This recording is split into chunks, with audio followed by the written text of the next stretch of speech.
Espiritismo. O Espiritismo é uma luz gloriosa, divina e forte, que clareia toda a vida e ilumina além da morte.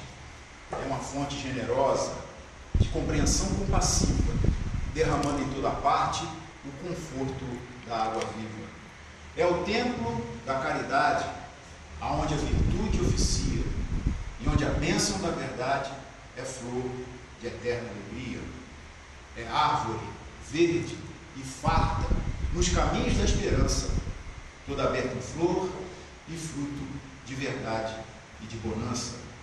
É a claridade bendita do bem que aniquila o mal. É o chamamento sublime da vida espiritual. Se buscas o Espiritismo, norteia-te em sua luz. O Espiritismo é uma escola e o mestre amado é Jesus. Então, meus queridos amigos, mais uma vez boa noite. Peço desculpas pela voz um pouco embargada hoje, que o negócio está tenso, né? Calor, é frio, é tudo misturado, é chuva.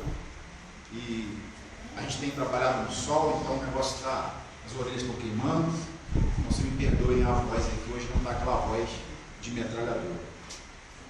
Quando eu fui, convidado pelo Pedro, domingo passado, eu fiquei pensando no tema, e a Dani fica pressionando a gente, o tema, e eu fui rolando, porque eu não tinha tema para falar. Aí você está vendo sempre palestra, vendo vídeo e conversando com as pessoas, e o maior professor que a gente tem para as nossas existências somos nós mesmos. É o nosso convívio no dia a dia, a nossa luta diária dos embates que nós enfrentamos com os nossos irmãos, e na grande maioria das vezes conosco mesmo, é que a gente mais aprende. E essa semana eu tive uma lição muito grande vindo de uma pessoa que eu não esperava. Não vou relatar quem é a pessoa, mas vou contar a história, querendo passar para vocês que a gente aprende todos os dias com todas as pessoas. Então, o tema da nossa conversa de hoje é a força do exemplo. Quantos exemplos nós temos para modificar as nossas vidas? Será que nós estamos andando com os olhos abertos? Estamos com os ouvidos atentos para escutar todos esses ensinamentos que vêm até a gente de modo gratuito e tão simples e tão fácil para a gente absorver? Ou será que nessa briga, nessa rotina, nessa luta do dia a dia, em que todos nós estamos envolvidos no ganho do pão de cada dia, na luta de se tornar um espírito, um ser humano melhor, a gente tira tempo para observar esses ensinamentos? Ou estamos fabricando pedacinhos de felicidade nas redes sociais, quando vestimos nossas máscaras na rotina do dia a dia, onde colocamos uma persona na frente das nossas faces, que na realidade não é aquilo que gostaríamos de já ser. Então são reflexões profundas. Que exemplos nós temos? E a gente está observando esses exemplos. Então eu fui lá no Evangelho, no capítulo 10, bem-aventurados os misericordiosos, e vou ler o que está lá para a gente. Perdoai para que Deus vos perdoe. Bem-aventurados os que são misericordiosos, porque obterão misericórdia. Mateus capítulo 5, versículo 7. Se perdoardes aos homens as faltas que fazem contra vós, vosso Pai Celeste também perdoará vossos pecados. Mas se não perdoardes aos homens quando vos ofendem, vosso Pai também não perdoará os vossos pecados. Mateus capítulo 6, versículos 14 e 15. Se vosso irmão pecou contra vós, ide e falai-lhe sobre a falta em particular entre vós e ele. Se vos ouvir, tereis ganho um irmão. Então, aproximando-se dele, Pedro disse: Senhor, quantas vezes perdoarei meu irmão quando ele houver pecado contra mim? Será até 7 vezes? Jesus lhe respondeu: eu não digo até 7 vezes, mas até 70 vezes 7. Isso está em Mateus, capítulo 18, versículos 15, 21 e 22. Então nós espíritas, temos grandes exemplos para que a gente tenha a nossa caminhada facilitada. A gente tem os baluartes da doutrina espírita, Raul, Chico, Divaldo e tantos outros. Mas, tocando nessa parte que Jesus chama para que a gente perdoasse os nossos inimigos, não 7 vezes, mas 70 vezes 7 vezes, a gente conta uma historinha do Chico, que atendia até tarde, depois das psicografias, lá no Centro Espírita, em Uberaba, e já cansado, da luta extenuante, do trabalho do dia e do trabalho da noite na parte espiritual, chega uma pessoa, uma senhora, que muito triste, estava com o marido em casa, e ela foi até Chico para conversar com ele, para pedir um conselho. E ela vira para Chico e diz: Chico, o meu marido é alcoólatra, bebe dia sim, dia não. E não raro desses dias que bebe, me espanca, me maltrata, me ofende. Eu já estou com ele 20 anos, Chico. E ele bebe dia sim, dia não. Pelas contas que eu fiz, se Jesus mandou perdoar 70 vezes, 7 vezes, eu já perdoei muito mais do que isso, Chico. E agora eu quero me separar dele. Aí o Chico pensava sozinho: e agora o que eu falo? Aí vem Emmanuel: Chico, não é essa conta que você tem que passar para ela. É 70 vezes 7 cada vez que ofender. Ó Chico, isso não acaba nunca. E foi, contou a história para a senhora, explicou ela que deveria de ter o perdão todas as vezes. E assim ela ficou meio cabisbaixa, parece que aceitou mais ou menos e foi embora. E Chico conta que passado um tempo, 6 meses, 8 meses, ela volta até a casa espírita e chorando, vai até Chico: minha filha, o que houve? Meu marido morreu. Você não queria perdoar ele? Chico, mas veja como são as coisas. A gente acostuma até com o que é ruim, pensa com o que é bom. Então, eu tinha começado a perdoar Chico, ele morreu.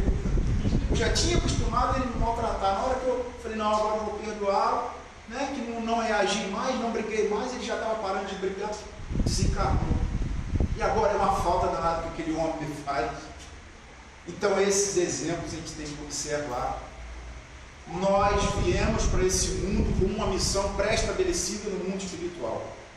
A gente vem junto com aqueles espíritos que têm muito a somar conosco nesse caminho evolutivo. Só que ninguém disse que seria fácil. Jesus falou lá no Evangelho: cada um carrega a sua cruz. Eu bem sei quem é a cruz da minha esposa. Imagino quem são as cruzes das outras pessoas. Mas a gente tem que carregar. Agora, o modo como nós olhamos para a cruz e decidimos carregá-la, como vamos fazer, como vamos passar essa jornada, isso vai depender do esforço único e exclusivo de cada um de nós. Então Jesus vem com essa força do exemplo, nos ministrando todos esses ensinamentos contidos no Evangelho, que é um pedacinho da história da sua existência, para que a gente andasse de um modo melhor. Para que a gente fosse pelo caminho das pedras naquela jornada tortuosa, pisando naquelas pedras seguras, para que aquele caminho se tornasse mais fácil. A gente vê a grandeza de Jesus, do exemplo que ele tem, quando a gente vê a história famosa, a história que eu mais gosto do Evangelho, é quando vem até ele o centurião romano, pedindo para que ele fosse na casa dele, para que ele queria que curasse o servo que estava doente em sua casa. Os romanos eram inimigos do povo judeu, eram os perseguidores dos cristãos, aquela nova seita, religião que começava a surgir. Então, se Jesus fosse como eu diria: eu vou na tua casa curar teu servo? Nada. Tu é romano, tu é flamenguista, jamais. O qual é o exemplo que Jesus faz? Na hora, vamos lá na tua casa que eu vou curar o teu servo. Ele não quer saber se é romano, se é flamenguista, se é argentino, se é italiano, ele não quer saber. Ele vai, ele faz, ele olha a todos nós com o imenso potencial que ele sabe que existe dentro de cada um de nós. Ele vê essa centelha que brilha dentro do peito de cada um de nós. E não faz distinção de ninguém. Ninguém. E é bonito que o centurião também nos dá um exemplo incrível de fé. Já foi dito aqui numa palestra, acho que 15 dias atrás. Mas o Senhor não precisa da minha casa. Basta uma ordem sua e eu tenho certeza que ele será curado. Porque eu também sou um centurião que cuido de soldados em minha responsabilidade. E se eu digo esse, sai daqui para lá, ele vai. E se falo para aquele, vem de lá para cá, ele vem. Então assim, tenho certeza que se você der ordem, se o Senhor der essa ordem, o meu servo será curado. Aí o que Jesus faz? Mais uma vez nos dá um exemplo da sua grandiosidade de amar o ser humano. Nem em Jerusalém houve tamanha fé. Assumindo que aquele povo, que aquela pessoa, que era um povo odiado, entre aspas, pelos judeus, demonstrou uma fé que ele nunca tinha visto dentro do seu próprio povo. Será que a gente faz isso? Se a gente vê um evangelho, der um sinal de fé grandiosa, nós espíritos vamos falar assim, nem lá no centro espírita uma fé dessa. Será que a gente fala? Ou o espiritismo é o ápice da fé no planeta? Reflexão que eu deixo para você, não precisa responder. Então nessa caminhada, nessa jornada, esses exemplos que arrastam, porque a palavra ensina, a letra ensina, mas o exemplo arrasta. E essa deve ser a conduta por nós imitada nas nossas relações no centro espírita, nas nossas relações na nossa casa, com os nossos filhos, nossas esposas, no ambiente de trabalho, em todos os lugares que eu estou exercendo vida. O que é vida? Vida é isso que está acontecendo agora. Não é aquilo que está lá no Facebook, no Instagram, na televisão. São fragmentos de instantes que nós fantasiamos que sejam a nossa felicidade. Estava escutando o meu xará, André Trigueiro, fazendo uma palestra esses dias. Ele falou que isso tudo fake news. A gente está lá no Instagram, fake news. Ninguém está feliz em 99% dos casos. E isso tem levado as pessoas a uma obsessão de se mostrar feliz tão grande que as pessoas estão ficando depressivas. Está aumentando o número de suicídios entre os usuários dessas redes sociais.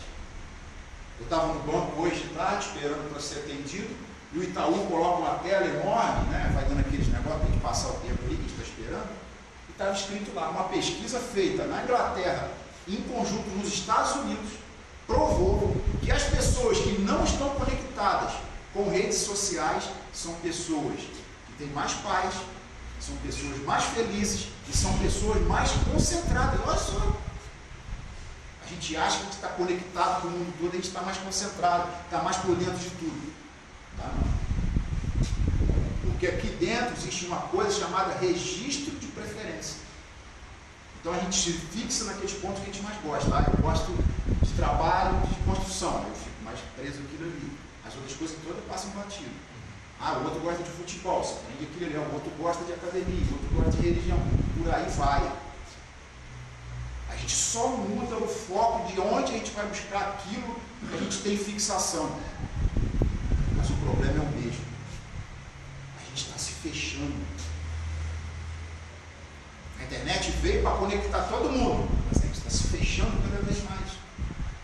A gente vai ao restaurante, senta na mesa e vê famílias inteiras, cada um com seu celular na mesa do restaurante, que seria um momento que era para estar todos se confraternizando. É triste. Mas a nossa geração ainda não está preparada para essa coisa de rede social. A gente tem que se reeducar. Para a gente começar a trilhar esse caminho com sabedoria. Eu e Ana conversando aqui antes da reunião. A internet é ruim? Vocês podem me responder, a internet é ruim? Não. O dinheiro é ruim? Sabe? É o uso que nós destinamos. O carnaval é ruim? Poderia ser uma festa maravilhosa, com respeito, com arte, com cultura. Só que atrás disso vem muita coisa misturada. Nossos impulsos, nossos vícios, nossas imperfeições morais. Então é preciso que a gente modifique isso, não esperar que o mundo modifique. Ah, mas essa gente do carnaval, e a gente está fazendo o que para melhorar isso? Estamos vibrando para tornar essa psicosfera desses dias melhor? Ou estamos entrando no embalo? Ou estamos contribuindo para que isso seja cada vez pior? Então é isso, a força do exemplo. O que meu filho está observando do que eu faço? De bom e de ruim? O que a gente está fazendo? Aonde quer chegar? Então, vou pedir licença para vocês para ler mais uma coisinha aqui que interessa à noite. Outro exemplo. Reconciliar-se com seus adversários. Reconciliai-vos o mais cedo possível com o vosso adversário, enquanto estáis em caminho com ele, para que não suceda com o vosso adversário, vos entregue ao juiz, e que o juiz vos entregue ao ministro da justiça, e que sejais posto na prisão. Em verdade vos digo que não saireis de lá, enquanto não houverdes pago até o último centavo. Mateus capítulo 5, versículos 25 e 26. Temos adversários? Talvez não como no passado, que a gente chamava por duelo, se matava, invadia as terras alheias para tomar propriedade, as coisas que as pessoas tinham, vender filhos como escravos. Talvez isso a gente não faça mais, mas ainda temos muitos adversários.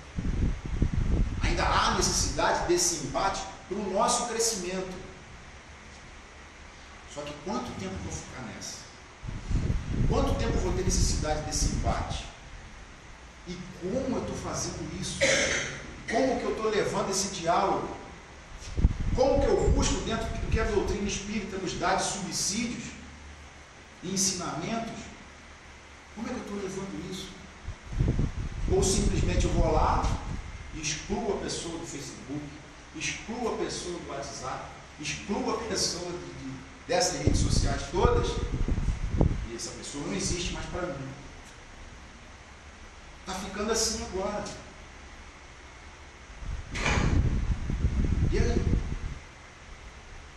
Cadê aquele espírito de Natal em que as pessoas se abraçavam, iam uns nas casas dos outros, cada um procurava ter aquela, pelo menos na época do Natal, as famílias se reconciliaram? Isso está ficando distante. O almoço de final de semana da família está ficando distante. E esses exemplos a gente está passando para quem? Para essa geração que está vindo agora, que é a geração que é responsável por essa mudança de psicosfera do planeta para a gente entrar no mundo de regeneração. Então eles vêm mais dotados de capacidade psíquica, eles vêm dotados com mais facilidade de compreender as novas tecnologias que vão surgindo. Isso é maravilhoso. Só que a gente já aprendeu com a doutrina espírita, já tem um exemplo que é necessário as duas asas. Não adianta eles virem com essas facilidades se nós, pais, não fizermos o nosso papel de contribuir com a outra parte da moral, do exemplo, dos bons costumes, da educação, de família. Família. E o que é família? Pai, mãe e filhos? Não. Família é aquele lugar onde haja amor entre aquelas pessoas que vivem juntas, em que haja cumplicidade, em que haja aquela coisa de eu dou a vida por esse ser, e eu vou fazer tudo o que tiver ao meu alcance para que esse ser seja educado, feliz, próspero, e por aí vai. Ou seja, como está lá na doutrina espírita, fazê-lo um homem de bem. Como que a gente faz alguém ser um homem de bem se a gente ainda não o é? A gente tem exemplos? Vamos voltar lá no Evangelho. Paulo de Tarso, aquele que foi o maior perseguidor dos cristãos. No que ele se tornou? No maior propagador da mensagem do Evangelho. Então, se ele, que era isso, perseguidor, se tornou o maior propagador, com muito esforço, com muito sofrimento, com muita lágrima, com muito sangue, literalmente falando, o que a gente pode fazer com as facilidades que a gente tem hoje? Quando a gente vem para a casa espírita, faz esses estudos, que muita gente, estudo de novo. Não, gente, não é isso não. Toda vez, mesmo a gente que já estudou, que já fez ERT 500 vezes, Maria Lúcia que já fez ERT 552 vezes, a gente quando está junto, sentado aqui lendo, ela fala assim, ainda não tinha observado isso dessa forma. Eu falo para ela, acontece muito a mesma coisa. Toda vez que você lê um trecho do Livro dos Espíritos, toda vez que você lê um capítulo desse Evangelho, você tem um entendimento mais sutil. Parece que não tem a sintonia do rádio, você vai lá para sintonizar, ninguém mais usa rádio hoje. Na época de quem usou aí, a gente que já tem mais de 40 anos, pegava, você ia lá buscando, aí quando você chegava no dial, naquela posição daquela rádio, a rádio falava sem ruído, sem chiado. É isso. Isso até na mediunidade. Quanto mais você pratica, quanto mais você estuda, quanto mais você é caridoso, mais vai ficando fácil essa comunicação com os espíritos. Essa coisa de você abraçar um irmão, de você falar uma palavra consoladora, de você ter um insight, de você ter uma inspiração que muitas das vezes vai salvar a nossa encarnação. Muitas das vezes. Apoio até material, até financeiro. Se a gente estudar, a gente vai descobrir isso. Então, todos esses exemplos que vêm carreados por esses grandes baluartes da doutrina espírita, por esses espíritos que ajudaram Kardec na codificação, que são mestres, que são espíritos no nível acima do nosso espiritual, a gente tem que usar como exemplo. A Dani, não sei se quem viu lá no Facebook que ela botou hoje, que ia ser reunião, então ela botou uma foto linda. Tem dois adultos andando, segurando as mãos atrás, e um menininho pequenininho, vindo atrás do mesmo jeito, da mesma. É isso. É isso. A gente recuperar essa visão romântica das coisas, mas ao mesmo tempo prática, mas ao mesmo tempo real, raciocinada. É isso que a gente busca dentro da casa espírita. É isso que a gente busca nessa transformação moral. Tirar todo esse misticismo, toda essa parte que parece que é magia, que é desencarnado. Espírito, não tem medo de espírito, tem? Tem? Lá em casa fica todo mundo arrepiado quando cai um negócio no chão. Quando acaba a luz, então, eu não vou comer sozinho, não tem espírito lá. Será que tem espírito no cabo a luz? Será? De dia não tem não? Engraçado que as pessoas falam assim para mim. Eu tenho medo de passar perto de cemitério. Por quê? Porque lá tem espírito. Falta de espírito. E pior que espírito fala isso. Espírita fala isso. Até isso é exemplo. Para a gente não virar aquelas pessoas que fomos em vidas passadas, que enchiam as fileiras das igrejas, dos monastérios, das outras religiões. Agora é hora da gente andar com o sol quente, claro, sem nuvem, com os olhos abertos. Entender que espírito desencarnado, eles estão à nossa volta o tempo todo. E que a gente interage com eles mais do que a gente pensa. Pô, André, como é que você sabe disso? Está lá no livro dos Espíritos. Os Espíritos influenciam em nossas vidas e nossos atos mais do que imaginais. De ordinário, são eles que vos dirigem. Pesado isso. Essa semana eu tive um exemplo, né? Jesus disse que se eu testifico sobre mim, o testemunho não é verdadeiro. Mas eu vou pedir licença, porque eu acho que serve de exemplo para a gente essa noite. Eu estava conversando com uma pessoa que se demonstra uma pessoa autoritária, uma pessoa até um pouco violenta, uma pessoa que tem um orgulho exacerbado, uma pessoa que você olha para ela assim, essa pessoa aí é um exemplo ao qual eu não devo seguir. E durante uma conversa mais íntima, à noite, depois do trabalho, em que na grande maioria das vezes nós nos desnudamos das personas que vestimos durante o dia, na nossa luta de ganhar o pão, a pessoa vira para mim e fala: André, eu sei que meu irmão tem problema. O irmão dele é uma pessoa que usa droga, que fica violento, que onde ele chega, ele tira todo mundo do sério, é aquela pessoa que desordena todo tipo de trabalho que ela esteja envolvida. Aí eu falei: como é que tu aguenta teu irmão? Ele falou: André, nós somos uma família de 9 pessoas, 9 irmãos. Eu cresci vendo meu pai agredir a minha mãe quase que todo dia. Pegava a cabeça da minha mãe, enfiava dentro do vaso e dava descarga. E esse meu irmão aí, o drogado, que era o mais velho, era o que saía para catar lata, catar ferro velho, pegar passarinho e vender, para colocar comida na nossa mesa. Então eu não posso abandoná-lo. Eu não sei se eu teria esse coração. Às vezes eu me acho muito grato. Às vezes eu esqueço das coisas, dos esforços que as pessoas fazem por nós no passado. Mas foi um exemplo. E é ensinamento para cada um de nós. Ele chorava.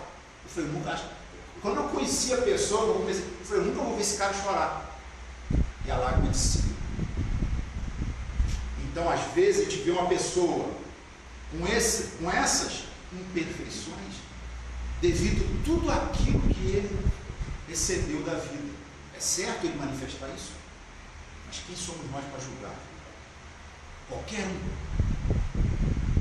Quando a gente lê o que Jesus pregou, quando a gente vê as mensagens do Evangelho, a gente vê que a gente não faz nada. A gente é muito orgulhoso, muito egoísta, e que não tem coragem de admitir que a gente também erra, e a gente tem que ser mais complacente com o erro dos outros. E tentar enxergar como Jesus enxergava em todos nós, que lá dentro tem uma centelhazinha brilhando. E que essa centelha um dia vai brilhar tanto quanto a de Jesus brilhou.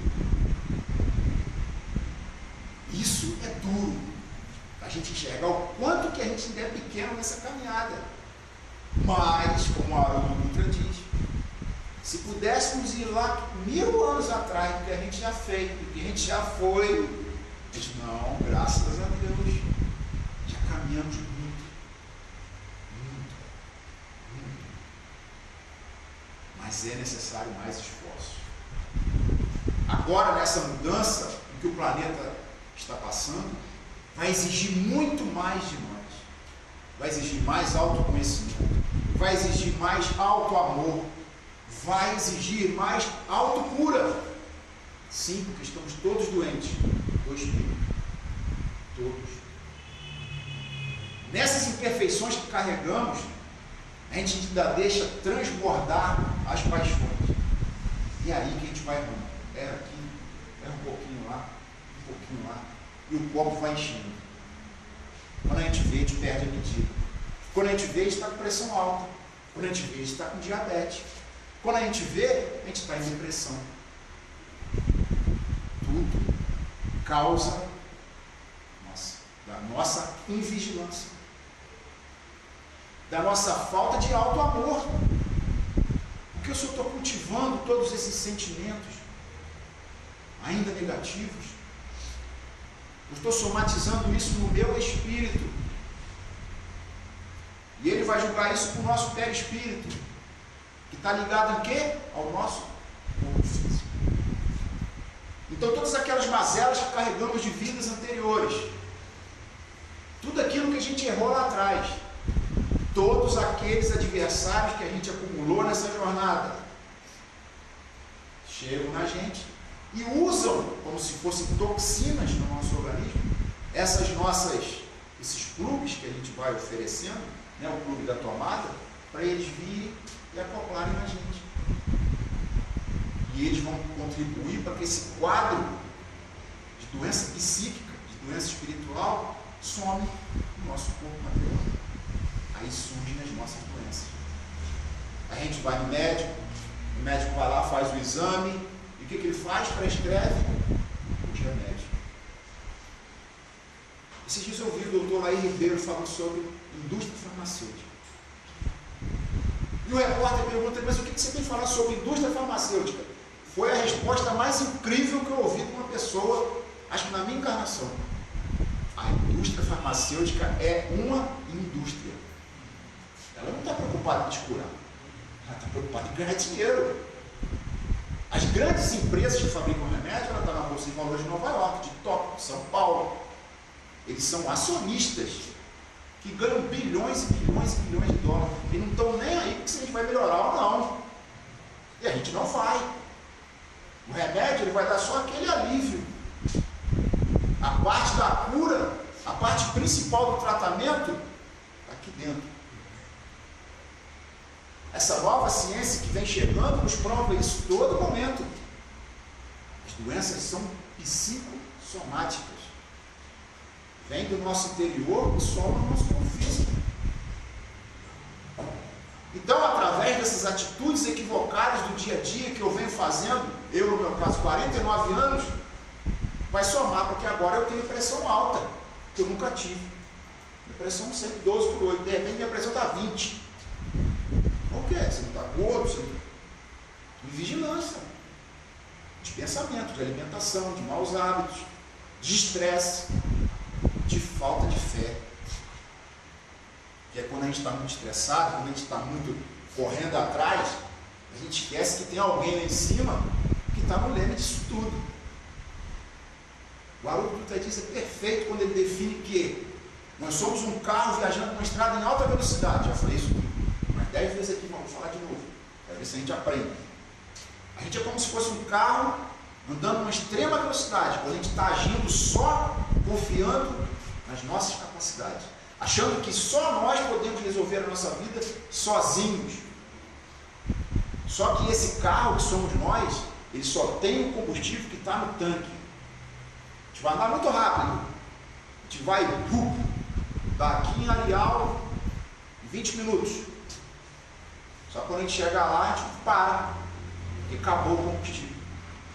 Agora, aquela pessoa que anda confiando na providência divina, que tem a certeza e a convicção de que Deus está no controle, ele é um carro que vai andando 50 km, devagarzinho, não faz estardalhaço, não tem necessidade de aparecer, não tem necessidade de ficar dando tchau para aqueles carrinhos que estão marcando para trás. E quando ele chega em Areal, se ele quiser ir lá para além Paraíba, ele continua, porque o tanque dele vai estar cheio de novo. É constantemente reabastecido. A providência divina está sempre colocando combustível nesse veículo. Somos nós. Somos nós. Quantos homens poderosos que caem? Pega a história aí. Quantos? Por quê? Se acham no topo da humanidade. O orgulho, o egoísmo são as maiores empecilhos do nosso crescimento nessa jornada, estão muito vivos nessa pessoa. Então, ela tem que tomar uma lição, e a lição é dura. A lição é dura porque às vezes, eu falei que remédio não funcionava, mas vamos lá, às vezes o remédio amarra. Chá de bolo funciona, porque quando eu ficava doente lá do fígado, minha mãe ia fazer aquele chá de bolo. Eu não sei se é porque a gente tomava aquilo, botava tudo para fora que melhorava, de tão ruim que é, ou se realmente o bolo tem algum poder de remédio. Eu não sei, até hoje eu não sei, eu desconfio. Mas o remédio tem que ser amargo, Quando a gente erra muito, quando a gente produz uma doença muito grave, o remédio tem que ser amargo. Para a gente ver que, opa, eu tenho que tomar esse troço aí, porque eu causei, então tem que melhorar para mim tomar. Não preciso parar, senão vai deixar de outro, eu não aguento isso, isso é muito ruim. E essa é a lição, que apesar de simplória, é verdadeira. A gente tem que ter noção de que precisamos olhar as coisas com um olhar diferenciado. A gente já andou muito. A gente esteve lá, os povos bárbaros, caminhou, esteve naquelas civilizações que foram avançando, fazendo erros aqui, erros lá, matando, sendo assassinado, fazendo aquele monte de besteira. A gente chegar aqui hoje, nós somos o somatório de tudo isso que a gente viveu lá atrás. Só que a gente tem que ir pegando as partes positivas e ir colocando dentro da garrafa. Como se isso aqui fosse a nossa próxima encarnação. Vamos enchendo isso aqui de coisas positivas, de atitudes positivas, para na próxima encarnação de ter mais merecimento, de poder ter uma vida mais tranquilinha, poder exercer o nosso livre-arbítrio com mais responsabilidade, colher frutos melhores. Sempre. É necessário isso. A gente tem essa visão, deixar essa luta toda do dia a dia de lado e pensar assim, estou sofrendo, estou passando por isso tudo, mas lá na frente, se eu resistir, se eu lutar, se eu me empenhar, se eu quiser verdadeiramente me transformar, eu vou me tornar um homem melhor. Eu vou ser um espírito mais evoluído. Eu vou ser aquele que já começa a imitar os passos do Cristo. Puxa, vamos falar assim, o André hoje está pegando essa, imitar os passos. Imitar, gente, não estou falando fazer. Imitar. Esse dia no estudo de domingo, eu e Elisete, a gente travou uma discussão. Eu falei, mas esse negócio de verdade, conhecereis a verdade vos libertará. Eu não concordo, porque cada um tem uma face da verdade. Eu concordo com ela. Todos nós temos uma face da verdade. Mas Jesus não disse isso. Ele disse assim, conhecereis a verdade e a verdade vos libertará. Isso é futuro, é lá na frente. Um verbo muda tudo. Né? Não é você conhece a verdade e ela te liberta. Não é assim. É um processo, é uma caminhada. É uma luta diária que todos nós temos que ter para nos transformar. Então, quando a gente vai lá no livro dos Espíritos e lê a primeira pergunta, o que é Deus? Vai estar lá a resposta. Inteligência suprema, causa primária de todas as coisas.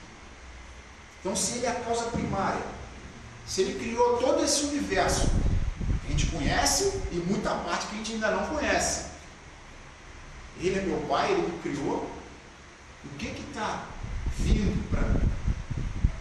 O que eu vou receber lá na frente? Gente, isso é libertador. Isso é libertador. Isso faz com que você levante no seu dia, faça a sua prece e você se sinta grato por tudo aquilo que você já tem. Não é pensar o que eu posso ter, o que eu estou tendo dificuldade. Não, é pelo que você tem hoje, agora. Que pode ser os olhos e os ouvidos que você está ouvindo aqui. Essa é a nossa conversa. E nisso, fazer uma mudança interior para uma nova visão de vida. Para uma nova maneira de receber as coisas que a vida está enviando para você. Porque se você quiser receber novas coisas de modos diferentes, você tem que se transformar numa pessoa diferente. Você tem que observar todos esses exemplos. Você tem que observar os exemplos que estão acontecendo à sua volta para você se transformar.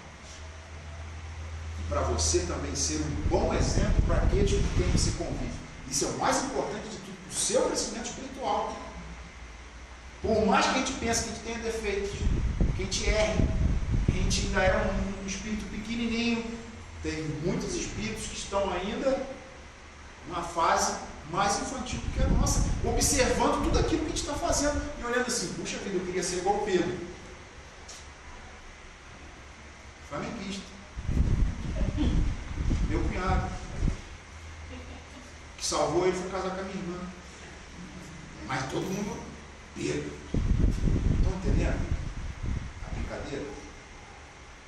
Dá para fazer uma reflexão sobre tudo aquilo que a gente faz no julgamento das pessoas. Tudo aquilo que a gente faz quando a gente pensa assim, o que eu quero ser, o que eu quero me transformar. É sério. Parece que é cabeira, mas é sério. A gente está caminhando em círculos. Se a gente não abrir os olhos, a gente fica caminhando em círculos. Então, desde que o mundo é mundo, desde que o Pai nos criou, Ele já botou um aplicativo lá dentro do nosso cérebro chamado, tipo um Google Earth, que vai, se a gente bota, eu quero ir para tal lugar. Aí leva a gente direitinho, rua tal, isso aqui a gente vai encher em qualquer lugar. Ele botou lá dentro do nosso lado, dentro do nosso íntimo. São suas leis divinas. Não adianta eu querer caminhar sem respeitá-las, sem observá-las. As leis divinas estão escritas aonde mesmo? Os encarnados, por favor, fala. Consciência. Aí chega às vezes uma pessoa e fala assim, como esse cara não tem consciência. Como que não tem? Tem sim. E depois que ele deitar na cama, que ele estiver sozinho, vai ficar futucando, vai ficar lá, ó. Já viu ferida? Você pega o dedo e fica. A consciência fica assim. Porque você já sabe que errou. E quanto mais a gente evoluir, quanto mais a gente observar isso, quanto mais convicção você tiver dessa lei agindo em nossa vida, mais a consciência vai espetar a gente em todos os momentos que a gente errar. E isso é maravilhoso. Porque aí a gente já começa a ter um critério de melhora dentro de nós. Ninguém precisa falar, você tem que fazer isso, não. A consciência já vai te apontar o caminho, ó. Você gostaria que fosse com você? Você gostaria de ter julgado? Gostaria de ter metido o dedo na ferida? A consciência faz isso. Então o Pai é tão amoroso conosco que Ele colocou lá dentro, todas as leis estão lá dentro da gente. Não precisa a gente buscar fora, não precisa a gente estudar muito, não.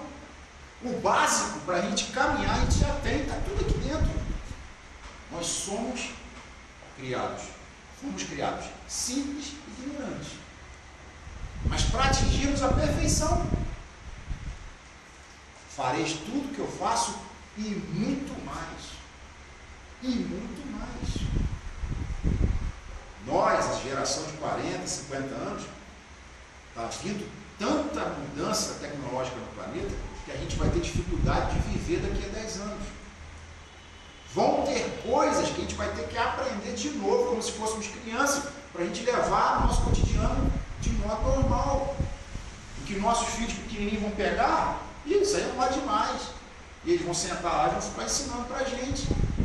Isso é um exemplo que a gente precisa todo dia se renovar. De que as nossas opiniões, as nossas tendências e as nossas ideias não são a lei. A gente ainda é muito pequeno para achar que sabe tudo, para achar que já tem uma opinião formada sobre todas as coisas. Como disse Raul Seixas na sua música, opinião formada sobre tudo. Não existe isso. Estamos todos os dias aprendendo, todo santo dia. Se dia uma pessoa veio e falou comigo, nossa, você faz isso aí tão fácil, você sabe tudo. Eu falei, saber tudo? Hoje mesmo eu aprendi um negócio que eu não sabia, trabalhando sozinho. E eu tenho certeza que isso acontece com todo mundo que está aqui. Seja qual for o trabalho que for, seja qual for a área que ela atue, todos os dias a gente aprende uma coisa nova. Esse é o nosso fardo infinito que vamos carregar. Aprender e evoluir sempre. Só tem um que não precisa disso, que é eterno, que é o Pai. O resto de todos nós aqui, os espíritos superiores, estão na codificação, até Jesus está aprendendo todos os dias. Todos os dias. Então o convite que eu faço a vocês é isso.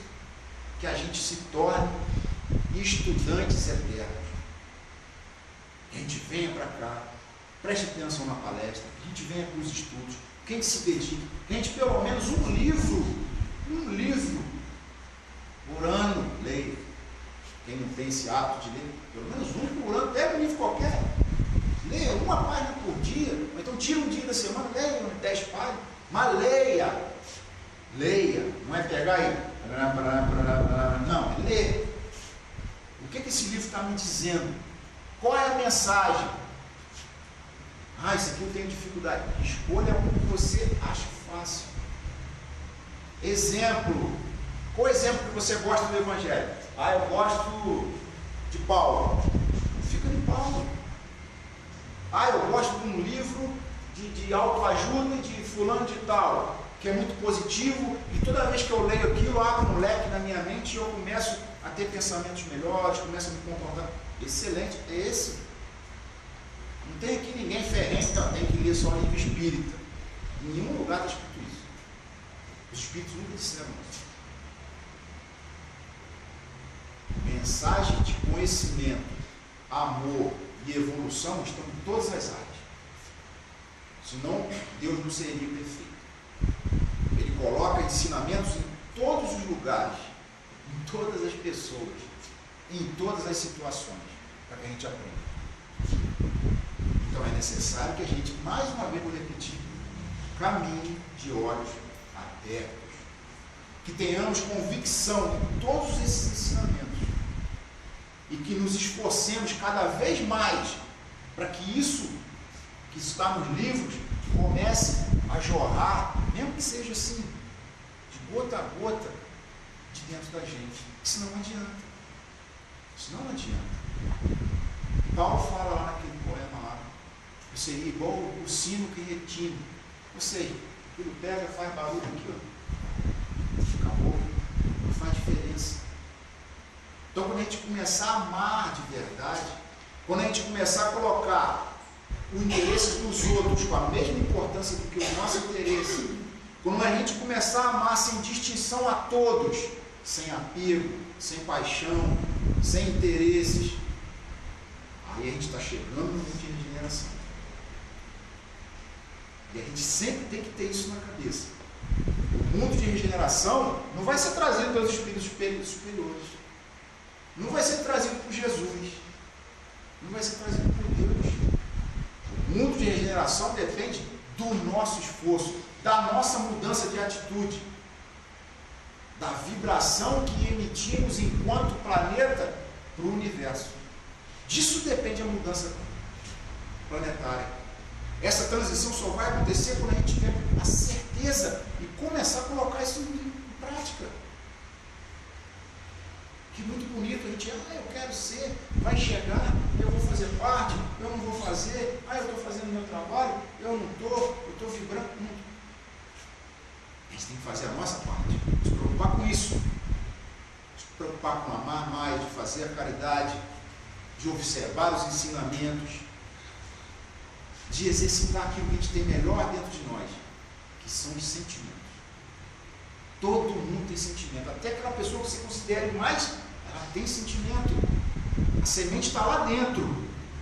Talvez falte a água do exemplo que está do lado, da família, do trabalho, da educação como um todo, para que aquele sentimento comece a se tornar não só aquela gotinha, mas começar a ser já um córrego, quem sabe lá na frente um rio, para lá na frente, quando a gente evoluir muito, ser um mar, unindo todos os nossos melhores sentimentos enquanto humanidade, para que o planeta dê um salto nessa jornada evolutiva. Nós somos os mecanismos, todos nós, como se fôssemos elos de uma corrente gigantesca que vai mover esse planeta para um mundo de equilibração. Então que a gente dê o nosso exemplo. Que a gente acredite mais nessa sabedoria divina. Que a gente aceite mais as inspirações que vêm do nosso mentor. Para que a gente aceite mais que esses irmãos nossos que estão desencarnados participam muito desse processo evolutivo ao qual todos nós estamos inseridos. E que às vezes a gente se esquece disso. Aí vem o chá de bolo que eu falei para vocês. Vai receber o chá de bolo. Aí, opa, olha o chá de bolo aí. Se liga, estamos aqui. A gente está querendo ajudar vocês. Se deixem ser ajudados. Parece que eles estão gritando isso nos nossos ouvidos o tempo todo. O tempo todo. Então, gente, eu queria passar para vocês hoje é isso. Gostaria de agradecer, porque a gente podia estar lá no bloco, né? Todo mundo fantasiado, todo mundo pulando, todo mundo se divertindo, mas a gente escolhe vir para cá, ouvir um pouquinho, né, de alguns comentários do Evangelho, dessas passagens, dizer para vocês que a gente ainda erra muito, todos nós, mas que a gente tem que ter a certeza de que a gente já melhorou muito, de que a gente hoje, enquanto casa espírita, enquanto grupo, a gente já é uma família, como eu disse lá no início. Família é aquilo que está junto, que ama, que briga, que se acerta, mas está junto sempre, sempre. Então é necessário que a gente não perca isso, é necessário que isso continue, com todas as vezes, com todas as dificuldades que possam acontecer, que vão acontecer, porque cada um de nós é um mundo à parte, cada um de nós pensa de um jeito diferente, sente de um modo diferente, mas tem uma coisa que dá liga nessa massa, quando a gente faz um bolo, chamada amor, que tem sido ela que nos junta, que nos forma esse pano, como diz o Pedro, e que vem nos ligando, né, como a gente já recebeu orientação de amigos espirituais, mais de 700 anos, não é isso? É 7.700. O grupo está aqui. 200 anos que a gente está nessa pelega aí. Então, graças a Deus. Graças a Deus por esses exemplos. Graças a Deus para a gente ter sido unido junto, né? Para que a gente fosse imbuído no sentimento de fazer alguma coisa juntos. Melhor, eu espero que cada um de nós ame mais. Que cada um de nós espere mais uns dos outros. Mas não espere perfeição, não espere abraço, não. É que espere carinho, reconhecimento. E que aqui realmente a gente tem irmãos de verdade. Tá bom, gente? Eu tinha que falar hoje isso. Muito obrigado.